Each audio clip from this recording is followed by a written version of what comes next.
In your opinion, what reforms should be prioritized to strengthen enterprise competitiveness and growth? Yeah, I think a lot has been said on that matter at the plenary, at the plenary panel I just participated, and I also think some of these issues are also have also been captured even in the tax reforms uh, because certain things are clear. There is, the appreciation of the value that SMEs bring to the economy cannot be overemphasized. Anywhere you go, they are the bedrock of the economy. They they employ the bulk of the people. They produce most of the value that the economy relies on to drive.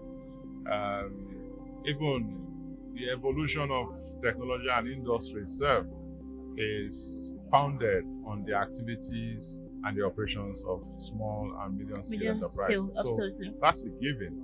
And so incentivizing them, it's a no brainer for any government that truly desires to grow its economy. I wouldn't say that this government has not demonstrated that. I think it has, even though the impact of its various initiatives may still have not been felt very much. And that cannot also be divorced from the fact that the deficit that it met was quite wide. So filling up that That's, yeah, and building on that again definitely will take quite some time quite some and time. effort. Yeah, but as a tax practitioner, I will speak primarily from that first. Under the new rules, as you can, like I was even answering a participant's question at the conference, is that small businesses, the new laws have now quite, the new tax laws, so to speak, now quite recognize that businesses should be segmented. So recognize that there are small businesses, there are medium-sized businesses, and there are large-sized businesses. Absolutely. And on the basis of this, they have clearly exempted small businesses from paying any form of taxation.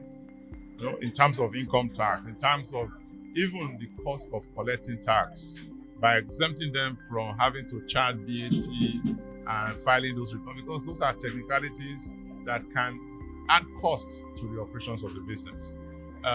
They have also the laws have also recognized the fact that low-income earners should not pay tax, and these are the bulk of the employees of small businesses. Yeah. So all of that burden has been taken away. So from a tax perspective, I would say that the incentives are generous.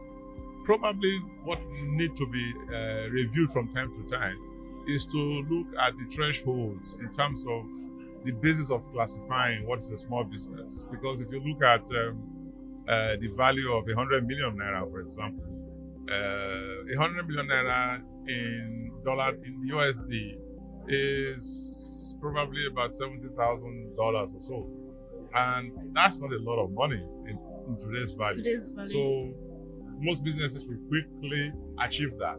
So if I am a small business, how long am I given, and in terms of time within which I should just grow to become a large business? Do I enjoy all these benefits in my first year of operation, and by the next year, automatically I don't get them? So it can affect how I'm able to plan around my investments, around my innovations, and all of that.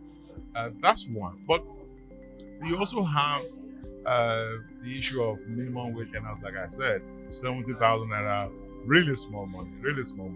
Yes, that may have been benchmarked against what government employees earn, but if we have to be frank with ourselves, government employees, most government employees do not really depend on that 70,000 naira. But that by the side, there are quite a few things that need to be done. Providing incentives is another, but providing the enabling environment is another thing in terms of critical infrastructure. A lot of businesses cannot afford to operate in cities. Okay, but if they have to go to where they can afford, how are they able to connect with the cities where the market is? So providing access in terms of road infrastructure to rural communities, in terms of communication, how much accessibility to the internet do they have in rural areas, providing electricity. These, whether you like it or not, are fundamental facilities that any business will need to thrive. And if those are not available in the rural areas, then small businesses cannot operate in rural areas where they really should be. Okay, so I think government needs to think more holistically and not just throw in policies without really providing the infrastructure that enable that policy to be lashed upon and to be able to enable it achieve its objectives. All right, thank you so much for your time, sir.